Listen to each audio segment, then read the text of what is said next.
I love my job. I know it probably sounds crazy to some people out there, but I do. I love my job. I will never have an opportunity like this or a job like this ever. And it is such a critical moment, an unprecedented time, an important moment to be at this podium right now because of what's going on, not just in the country, but around the world. And I understand how much of an opportunity it is. So again, it's an honor, it's a privilege, and I will respect this moment that I am in right now for the rest of my life.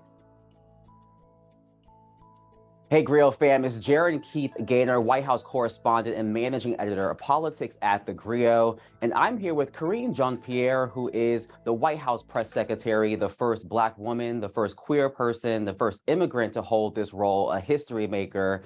Karine, welcome to theGrio. Always a pleasure to speak with you. And it's different to talk to you in this format. Usually I talk to you in the briefing room. So pleasure to have you. It's so true. Usually you talk to me in the briefing room. Thank you so much, Gerren, for having me on the show today for Pride Month. Happy Pride.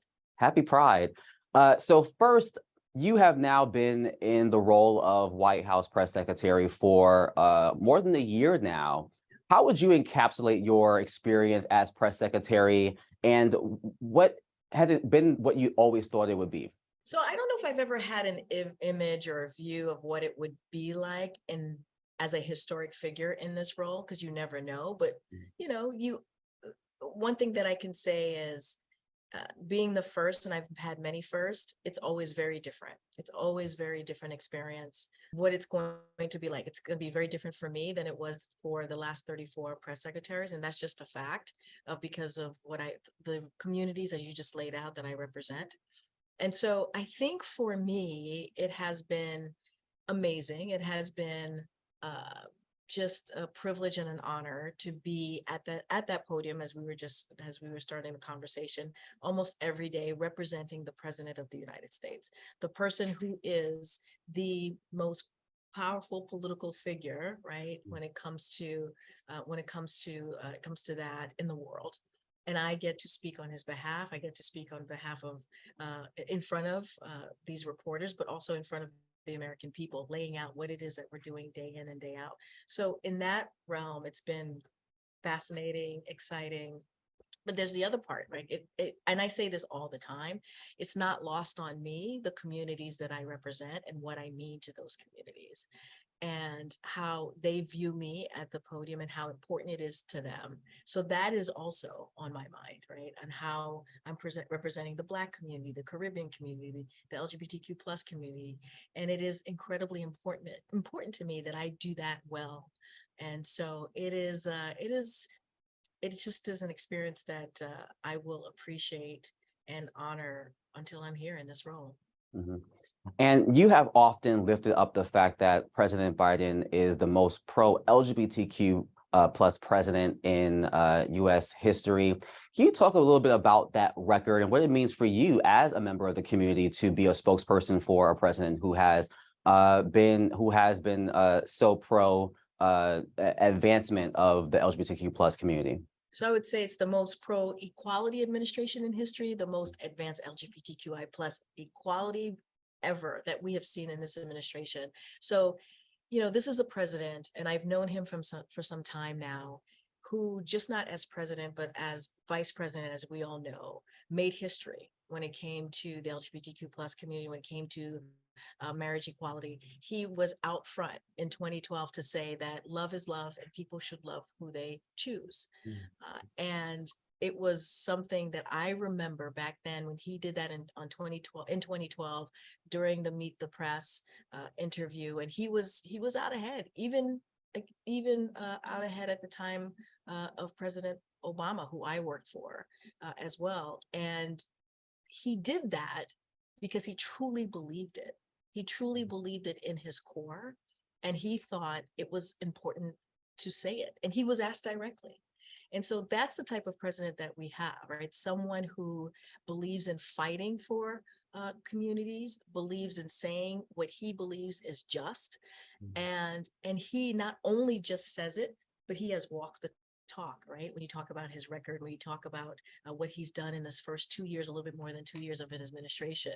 And when I say most pro-equality administration, it's not just the LGBTQ+I community, it's the Black community, it's the immigrant community. He wants to make sure that no one gets left behind, that we actually address a crisis in our country, as he's talked about, which is racial inequality. One of the four crises that he talked about when he walked into this administration.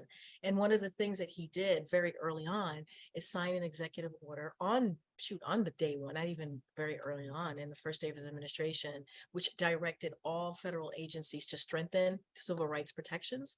And it was on the basis of sexual orientation and gender identity. And what he wanted to see is that those protections were strengthened. And when you think about housing, when you think about healthcare, when you think about education, when you think about employment, when you think about criminal justice, all these things are so important to our communities. And so that was the first thing he did on day one. And let's not forget, one of the ways that we ended last year was to make sure that we got the Marriage Act done, the Respect for Marriage Act done. And I remember being on the South Lawn in December of last year after he signed it, and how beautiful that moment was for the community, being able to be out there and celebrate a really big achievement. I remember also watching people propose to each other, which was very fun and interesting as well. Good luck to all of them. And then the fight continues, right? We have the fighting for the passage of the Equality Act, which is so important, federal legislation that would codify, right, the civil rights protections for LGBTQI plus Americans. So all of these things continue. And all of these fights, we have to make sure that we keep that front and center.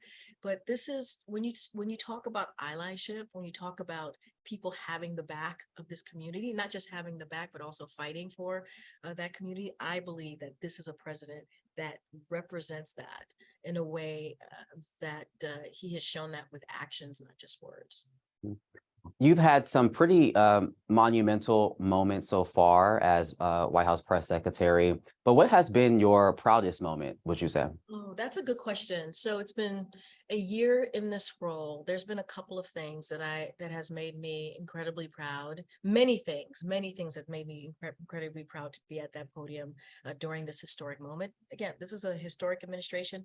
I'm a historic figure, and I certainly walk in history every day, but this is also a historic making administration because of this president. For me, two things that stick out right now is being at the podium the day that Brittany Griner was released. It was emotional. It was made me proud, incredibly proud to be part of this administration. And right before I got to the podium that day, I was able to talk to Sherelle, and I asked her, I said, what is it that you want? I'm going to go to the podium in a couple of hours. What is it that you want me to say on your behalf as you are waiting Brittany to come home, as she's flying home to you? And it was wonderful to be able to do that and to hear directly from her. And essentially she wanted to make sure for folks to know to the American people, how thankful she was for the support, but also to this administration, also to this president, also to this vice president, everyone else that worked, whether at NSC, whether in the State Department, to make that moment happen. Another moment, and I wasn't at the podium yet, but I was part of the press shop, is when KBJ, Ketanji Brown Jackson made history, becoming the first Black woman on the highest court of the land. And to be part of that administration, to make that happen, and to be part of the press team that fought every day to make sure that we put out her record and why she was experienced to be in that role was also incredibly important. There's been other important moments, but those are the two that stick out. Now, your job is not an easy job. People often say to me, even though I'm a journalist, they say, oh, when are you going to be the press secretary? Like, that is not a job that I care to have, because it is not an easy job. You have to, be knowledgeable about so many things going on around the world and within the administration. But I'm curious, what is a typical day in the life of Karine Jean-Pierre as White House press secretary? Do you have any morning rituals? How do you prepare for the role before you go to the podium? It's such a great question, Gerren. Look, it is, people in this building, you tell me all the time, and Ron Klain, the former chief of staff, used to say to me, you have the hardest job in this building, the hardest job. He's like, don't ever forget that. And we know that, which I always appreciated that he would say that to me.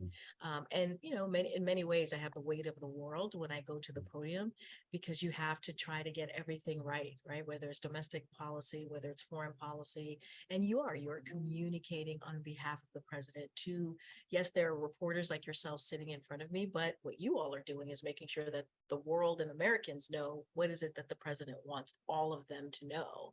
And you guys are keeping us in check, as we should be. And that's what's so important of that back and forth that you see in the briefing room. But it is a hard job. It is not for everyone.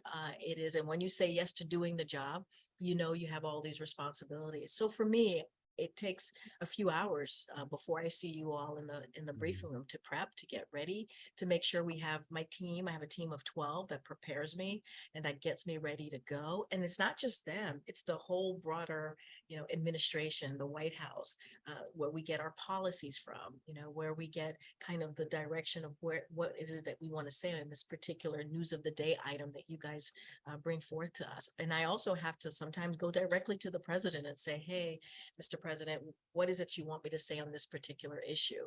Or just listen to him and hear what he thinks on various items that is important to the American people. So all of that comes together.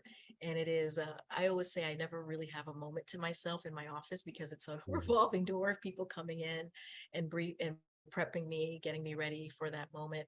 I don't necessarily have a ritual, because every day is so different. And as you know, sometimes the briefing is at 1:30, sometimes it's at 2. And also it depends on his schedule as well. My world revolves around the president's schedule. And so I don't necessarily have a ritual, because right now it's like muscle memory. It's like, it just happens. It's just, I know I'm going to do a briefing, and it just kind of moves forward in that way. But if I didn't have this team around me to help me get through the day, to make sure that I'm ready to go every time I hit that podium, I don't know, I can't do this by myself, right? So I wouldn't be able to do that. But I love my job. I know it's probably sounds crazy to some people out there, but I do. I love my job. I will never have an opportunity like this or a job like this ever. And it is such a critical moment, an unprecedented time, an important moment to be at this podium right now, because of what's going on, not just in the country, but around the world. And I understand how much of an opportunity it is. So again, it's an honor, it's a privilege, and I will respect this moment that I am in right now for the rest of my life. Yeah, I think your love for the job certainly shows. I've also personally That's good. felt like you've, I've also felt like personally you have developed a swag to the Oh, role. Even when you come out, come out the door, past the doors, and you walk up to the podium, there's a confidence that I see. Do you see it that way? Do you feel like you have grown in your confidence and absolutely. your swag? Absolutely. So people, no one said I have a swag, so I like that. So I'll use that. I have some swagger going on there. I think I've heard that from one other person.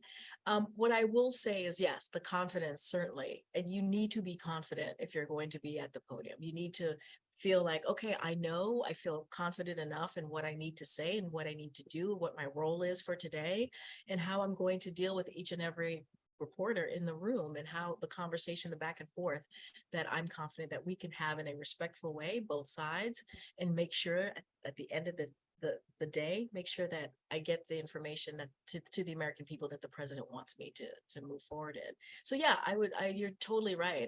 And other people have said that to me. They see this confidence at the podium. And so one of the reasons that I've decided to come into this administration is because I believe in the work that we're doing.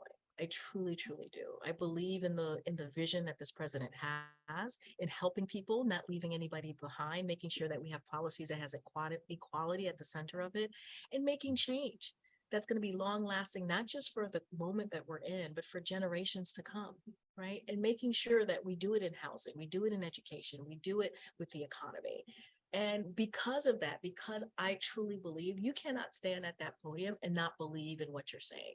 That's my personal opinion. And because I do, I feel confident in that. I feel good about being at the podium. We're not going to get everything right, and that's okay.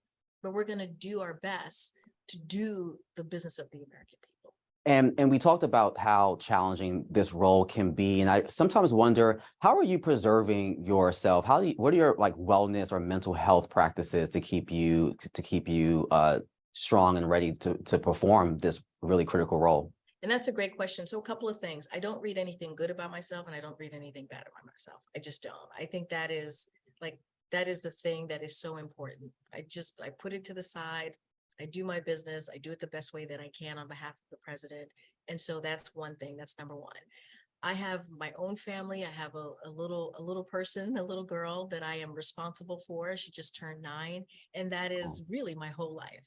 And I spending time with her, being her mom, going out to activities and being there for her the best way that I can as a mom is so important. And that gives me kind of rejuvenation, right? That gives me hope in watching her.